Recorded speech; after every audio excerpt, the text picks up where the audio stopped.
In the name of God, we want to continue the previous matters. About the Prague School at 1928 International Congress of Linguists. On that occasion, Prague scholars stressed the importance of Saussure's conception of language as a system of reciprocal values. Hence, on the structural conception of language. In their view, however, Saussure's limitation lay in restricting these systematic structural perspectives to synchronic linguistics. A teleological and systematic view of linguistic change had therefore to replace Saussure's atomistic one. One of the important book and matter in the Prague School is Thesis of 1929. Thesis. First, thesis not only does linguistic change show a systematic character, but also any linguistic stage contains some traces of the preceding ones. Okay, in the first thesis, about the theses of Prague, which they are very important. The theses which were belong to 1929. We have the first thesis as not only the linguistics, does linguistic change show a systematic character, but also any linguistic stage contains some traces of the preceding one. The second thesis, which is distinction between the sound considered as an objective physical fact and as an element of a functional system. Third thesis is the different functions of language. Different function of language. The Prague linguists maintained that the study of language on both the synchronic and the diachronic plane cannot be adequate if the different linguistic functions, communicative, referential, poetic, etc., are not taken into account. The problem of the different function of language and after definition was returned to by Jacobson some decades later. Okay, dear student, the matter of thesis in the Prague School is important, and you should know these three parts of thesis and their matter. Phonetic versus phonology. We designate the study of sound pertaining to the act of speech by the term phonetic. We designate the study of sound pertaining to the act of speech by the term of phonetic. In phonetic, we are dealing with the sound of language. The study of sound pertaining to the system of language by the term phonology.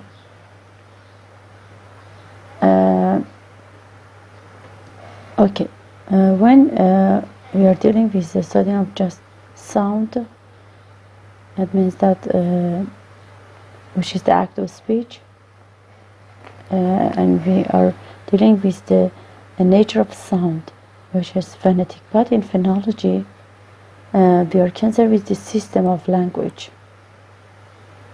We are dealing with the system of language, but here we were dealing with just with sound. But when we are in the study of sound, we are dealing with the system of language. We called it as phonology.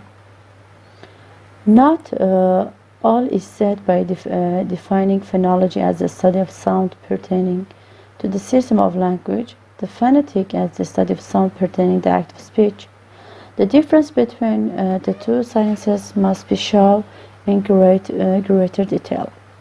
Since the signifier of the act of speech is non-recurring natural phenomenon, that is, a flow of sounds, the science in which it is studied must use the method of the natural sciences. Depending on whether the object of study is the constitution or the production of sound, though actually both aspects must be studied simultaneously, either the purely physical acoustic aspect or the physiological articulatory aspect of sound flow can be studied. Phonetic may therefore be defined as the science concerned with the material aspect of sound of human speech. I think it is a good definition for phonetic. Phonetic may therefore be defined as the science concerned with the material aspect of sound, the material aspect of sound of human speech. The speech sounds that must be studied in phonetic possess a large number of acoustic and articulatory properties. All of these are important for the phonetician, since it is possible to answer correctly the question of how specific sound is produced only if all of these properties are taken in consideration. Yet, most of these properties are quite unimportant for the phonologist. The latter needs to consider only that aspect of sound which fulfills a specific function in the system of language. Hence, phonetics only investigates the material side of the linguistic sound, their acoustic and articulatory properties, which instead concern phonology only insofar as they have a distinctive function. They distinguish meaning.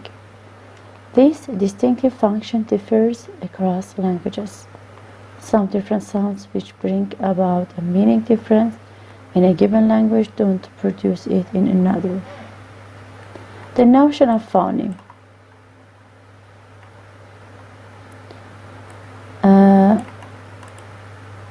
Phonological units that, from the standpoint of a given language, cannot be analyzed into still smaller successive distinctive units are phoneme.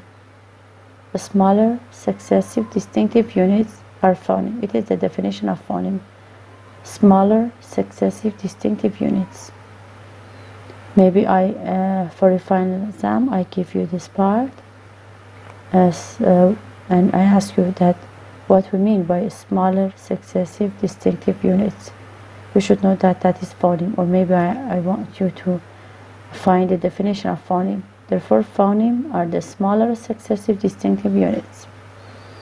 Accordingly, the phoneme is the smallest distinctive unit of a given language. The signifier aspect of every word in the system of language can be analyzed into phonemes. That is, it can be represented by a particular sequence of phonemes. Rules for the discovery of phonemes. Trotsky in the 1969 works out several rules to discover the phonemes of a given language. Their effect can be summarized as follows. Two sounds of a given language realize two different phonemes if they occur in the same position, they bring about a meaning change. So, for example, English p and fe realize two different phonemes since they distinguish at least two meanings, like pet and fat. We call them as a minimal pair. It will later be called. We consider them as a minimal pair.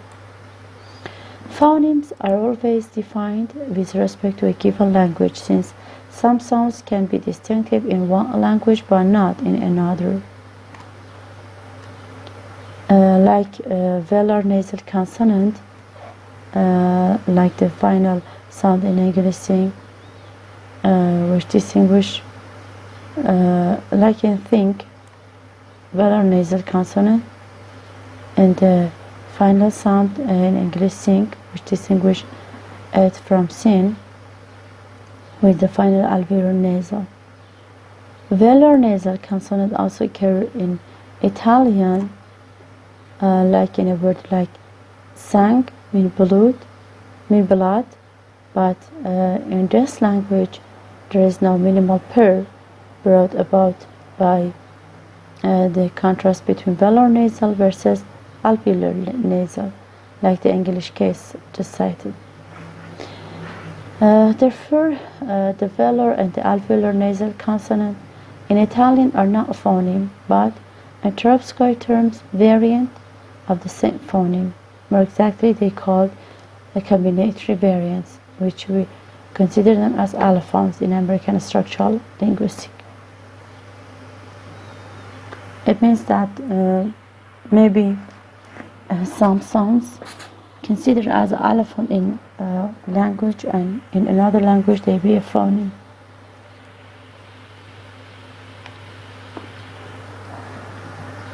The other kind of variants are optional variants. They don't differ according to the phonetic context in which they appear, like the Italian velar or alveolar nasal, which occur before velar or alveolar stop respectively. But there are different sounds which may occur in the same position. One example of optional variants is Italian R. Its standard realization is as an alveolar sound, but several Italian dialects realize it as a uvular fa.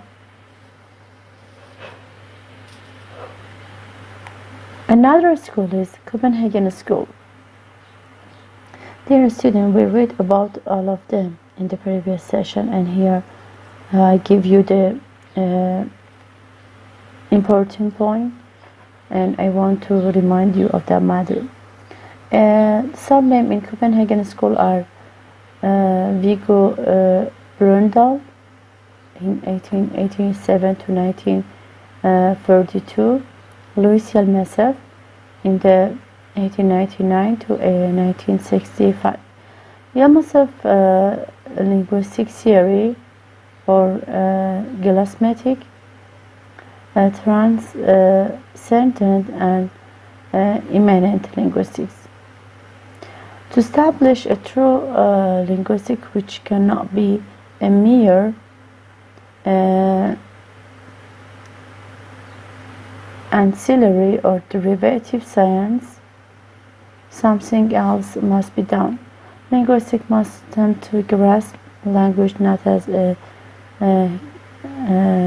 conglomerate of non-linguistic, like physical, physiological, psychological, logical, and sociological phenomena, but as a self-sufficient totality structure sui generis. Only in this way can language in itself be subjected to scientific treatment without again disappointing its investigators and escaping review. Yelmesov functions. The aim of linguistic theory, according to Yelmesov, is the analysis of the system of dependencies which form the structure of a given language. Such dependencies are called functions. As can be seen, this term is identical with that employed by Prague linguists, but its meaning is quite different for the two schools. For the Prague linguist, it designates something external to the structure of language, like its poetic, its communicative function. In Yelmesov's framework, it denotes the internal dependencies which constitute the structure itself. The sign function, expression, and quantum. Up to this point, we have intentionally adhered to the old tradition according to which a sign is first and foremost a sign for something. In this view, we are certainly in agreement with the popular conception, and moreover with a conception widely held by epistemologists and logicians. But it remains for us to show that their conception is linguistically untenable, and here we are in agreement with recent linguistic thinking. While according to the first view, the sign is an expression that points to a content outside the sign itself. According to the second view, which is put first in particularly by Saussure and following him by Weisgerber, the sign is an entity generated by the connection between an expression and a content. Thus, there is a solidarity between the sign function and its two functive expression and content. There will never be a sign function without the simultaneous presence of both this function, a functive, an expression and its content, or a content and its expression will never appear together without the sign functions also being present between them. On the other hand, what we seem to be a justifiable experiment to compare different languages and then extract or subtract the factor that is common to them and that remains common to all languages. However, many languages are drawn into the comparison. This factor, if we exclude the structural principle that involves the sign function and all functions deducible from a principle that is naturally common, co-principle to all languages, but one whose execution is peculiar to each individual language. This factor will be an entity defined only by its having function to the structural principle of language and to all the factors that make languages different from one another.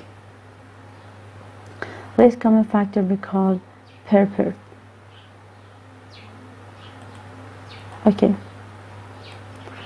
The same factor common to all languages can be differently shaped across languages because of the different form that the sign function has in each of them. Let us give an example both for expression and for content. And the expression plane, the articulatory space of the nasal consonants is differently partitioned in English versus Italian. English possesses three nasal phonemes, ing. Italian only two, and n. And the content plan consider the way in which some different languages denote the purport of matters to do with the trees. This congruence within one and the same zone of a purport turn up everywhere. Compare also, for example, the following correspondences between Danish, German, and French. Tra and school, which you can see their differences. Figure of content and expression, semiotic versus symbolic systems. Both plans, like expression and content, are analyzable according to Yalmasov into smallest units, which are limited in number that he called figura, which is expression figura are phonemes. Okay, figura means phonemes. Content figura are semantic units from which larger semantic units can be constructed, like man would be formed by the content figura, human, male, adult. Content figura and expression figura are not in one-to-one correspondence. This is the reason why two plans are postulated, otherwise such as a postulation would be superfluous and the theory would violate the simplicity requirement. Any structure that has an expression plan and a content plan is named by Yalmasov semiotic, whereas structures with one plan only are symbolic systems. Each plan can in its turn be constituted by a semiotic and so on. Developments of European structuralism after the Second World War, Jacobson's binarisms, Martinet and Benveniste. Jacobson binarism.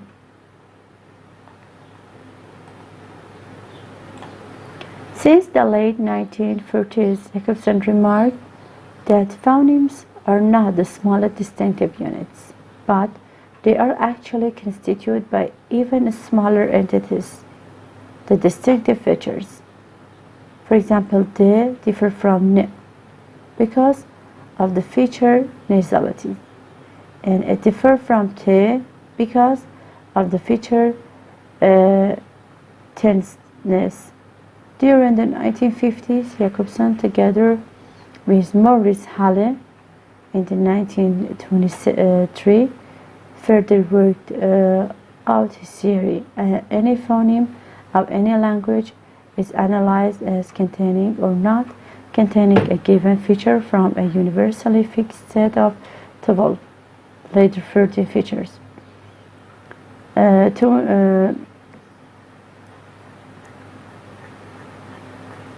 Whose values are plus or minus binary value, hence the label of binarism given to the theory. For example, English T would have the following feature: minus vocalic, plus consonantal, minus compact, minus grave, minus nasal, plus tense, minus continuous. By plus we means that they have this feature, and by minus we means that they don't have that feature. For the meaning of these terms, see Jacobson and Halle in 1956. Both consonant and vowels are defined on the basis of the same features, and all languages have only this inventory of features at their disposal. But some languages exploit only some of them. Jacobson's binarisms was adopted with some modification also by generative phonology. Dear student, you should know the binarism for the first time was created by Jacobson, which we define a sound by its features. It means that the feature which exists in that sound, we show it by plus, and when it's ignore some feature and it doesn't have that feature, we show it by minus. According to binary theory, any phonemic apposition is to be represented as an apposition of the feature values, like P and T are both minus compact, and such feature opposes to K, which is a plus compact. While they are different from each other, since P is plus grave and T is minus grave. This binary feature, 12 in the earlier formulation of theory, 14 in the final ones, are the same both for vowels and consonants, and they are assumed to be universal. In other words, the phonemes of any language cannot be constituted but by these features.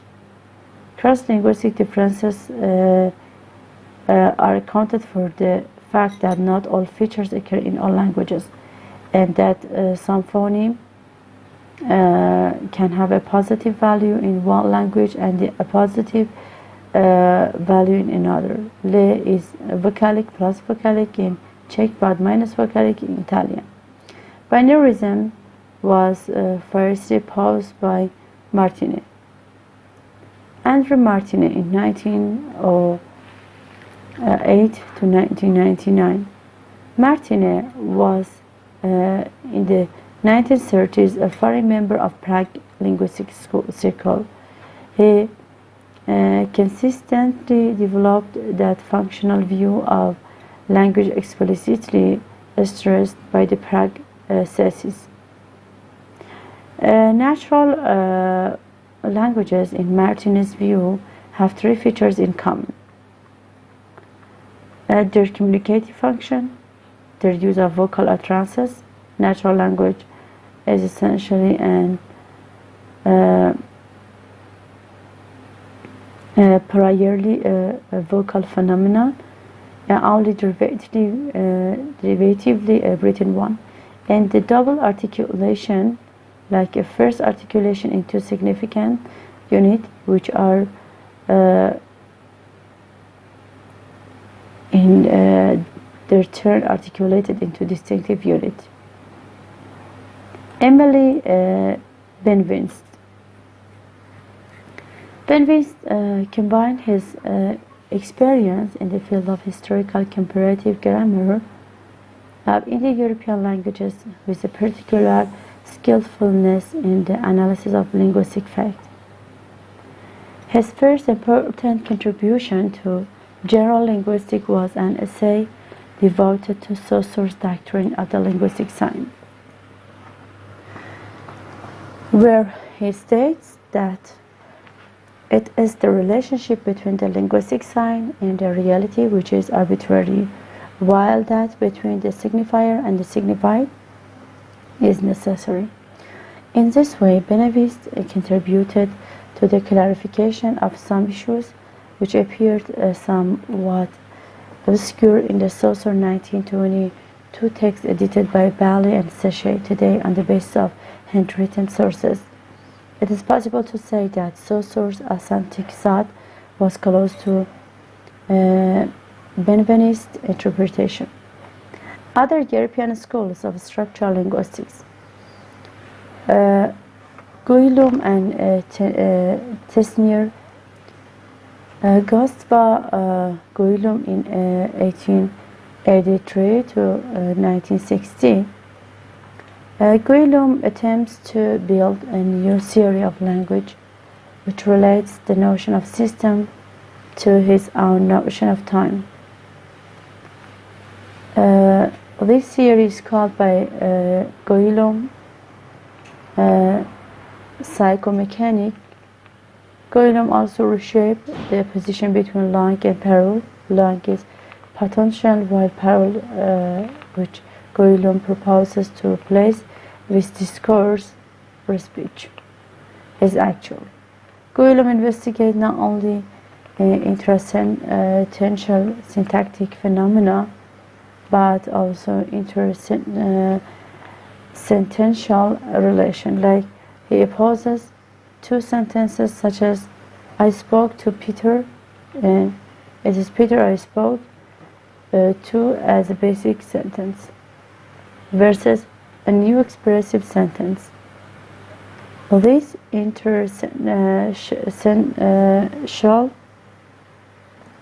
sentential relationship is an example of what Guillaume names genetic syntax. To that, he opposes the syntax of result, namely linear word order. Another matter is Lucien Tesnier, another person, in 1893 to 1954. Tesnier is not particularly interested in developing a general doctrine of language, but in building a new system of syntactic analysis, which is characterized by a fundamental opposition between a structural order and a linear order. The latter consists of the linear sequence of words. The former derives from what Tesnier calls connection. Connection is essentially a hierarchic fact. For example, in a sentence like "John speaks" is the governing element and John the subordinate one. The hierarchic relation deriving from connection are represented by Tesnier in the format of a tree diagram, which we call them as stems, the highest node of which is always the main verb.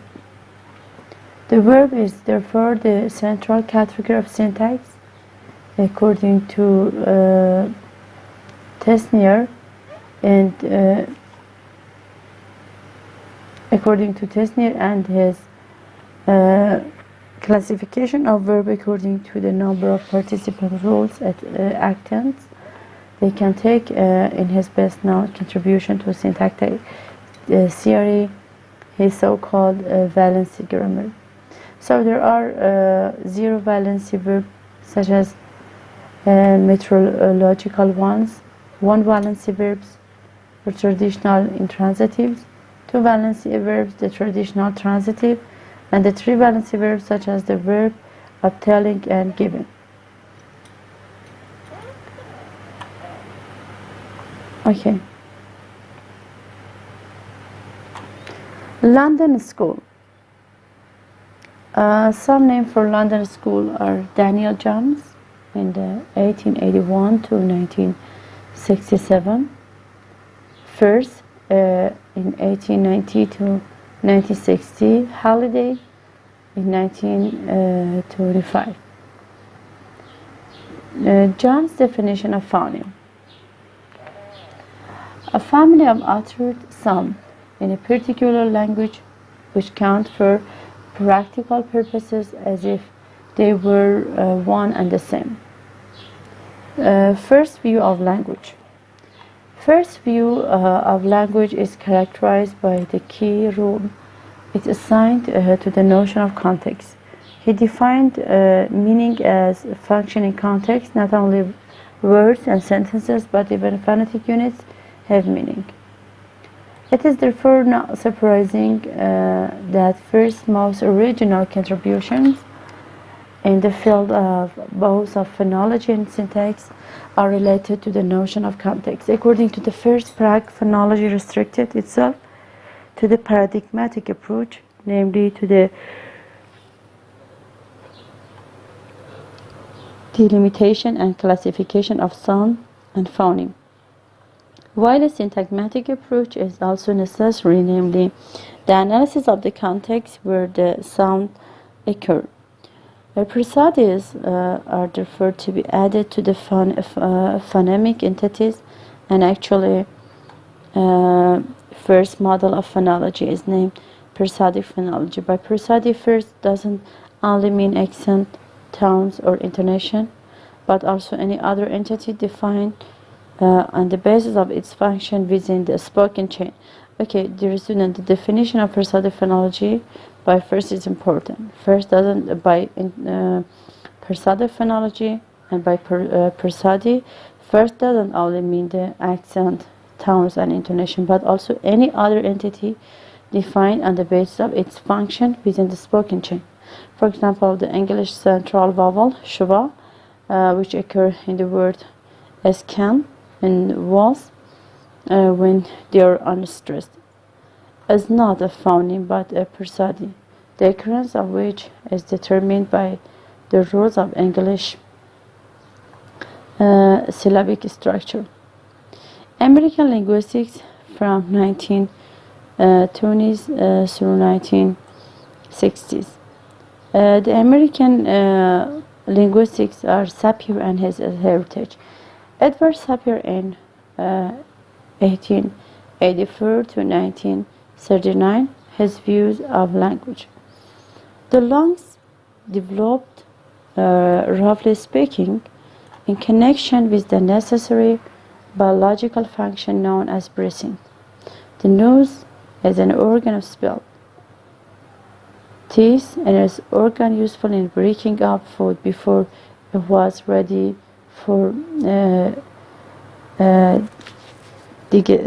digestion. If then these and other organs are being constantly utilized in speech, it is only because any organ once existent, and insofar as it is subject to voluntary control, can be utilized by man for secondary purposes. Psychologically, speech is an overlaid function, or to be more precise, a group of overlaid functions. It gets what service it can out of organs and function, nervous and muscular, that have come into being and are maintained for very different and that is Sapir's classification of grammatical concepts. Let us begin with a simple sentence that involves various kinds of concepts. The farmer kills the duckling. 1. Basic or concrete concepts such as objects, actions, quality, normally expressed by independent word or radical element, involve no relation as such. Derivational concepts, less concrete, as a rule than I, more than rules than one, more than three, normally expressed by affixing, affixing not radical elements to radical elements or by inner modification of this, differ from type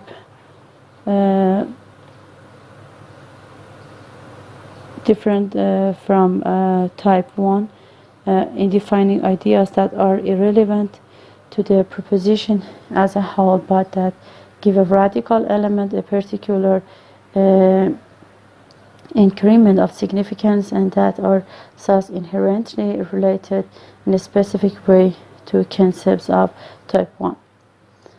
Concrete relational concepts still more abstract, yet not entirely devoid of a measure of concreteness, normally expressed by affixing not radical element to radical element, but generally at a greater remove from this than is the case with element of type 2, or by inner modification of radical element, differ fundamentally from type 2 in indicating or implying a relation that transcends the particular word to which they are immediately attached, thus leading over to pure relational concepts, purely abstract, normally expressed by affixing not radical elements to radical elements, in which case these concepts are frequently intertwined with those of type 3,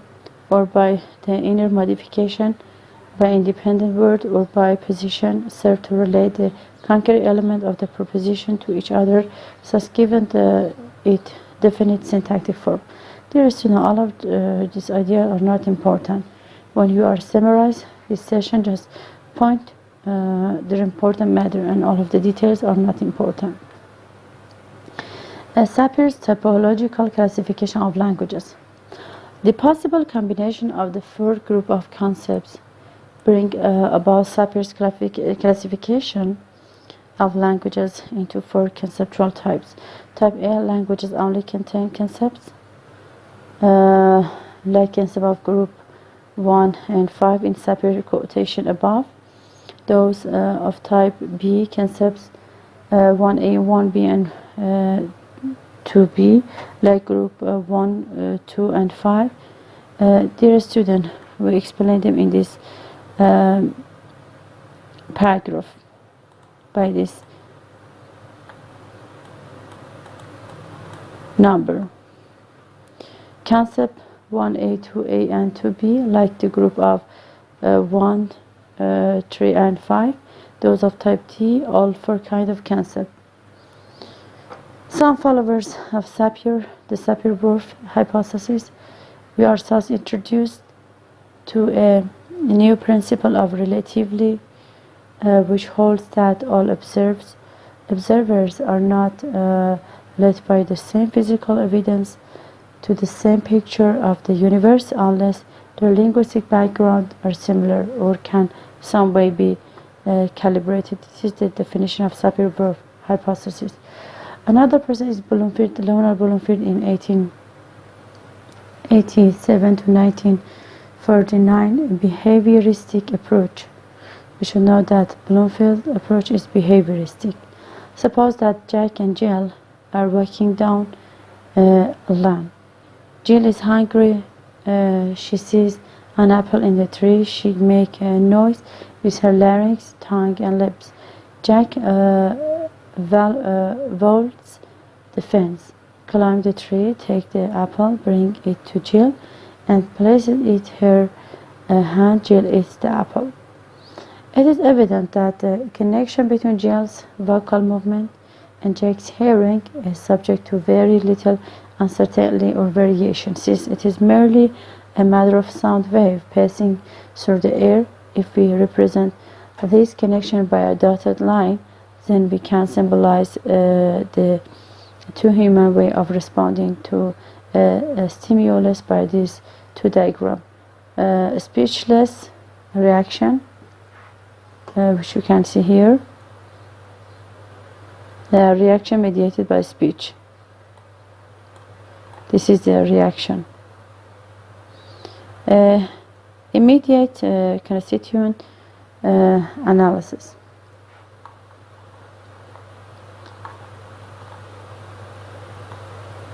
Every complex form is entirely made up so far as its phonetically definable constituents are concerned, or morphemes. The number of these ultimate constituents may run very high. The form poor John ran away contains 5 morphemes: poor John ran a and way. However, the structure of complex forms is by no means as simple as this. We could not understand the form of a language if we merely reduce all the complex forms to their ultimate constituent.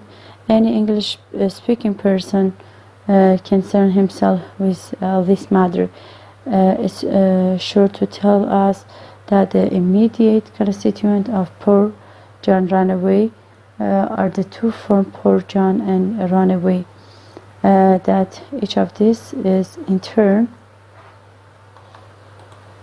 so sorry for this, a complex form, that the immediate constituent of ran away or ran, a morpheme and a way, a complex form whose constituents are the morphemes a and way, and that the constituent of poor John are the morphemes poor and John.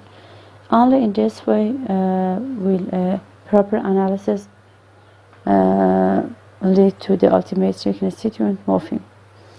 You should know just the post-Bloomfieldian structuralism, their names: Bloch, Nida, Hackett, and Harris. And this part is not important. You can omit this, it is not important. But about the Harris notion of transformation, in Harris framework, a transformation is seen as an equivalence relation between two different sentence forms. Castle play the cello, and the cello is played by the castle, or he met us and he is meeting us, are transforms of each other. The notion of transformation with important modification was to become a cornerstone of generative grammar, especially in its first phases. Thank you.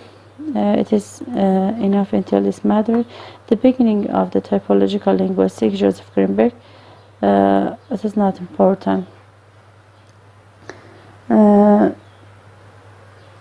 You should know just that the typologies belong to Joseph Greenberg. Please read this article, look at the video many times to review the matter, to remind them, and please ask your question, and I try to explain them more.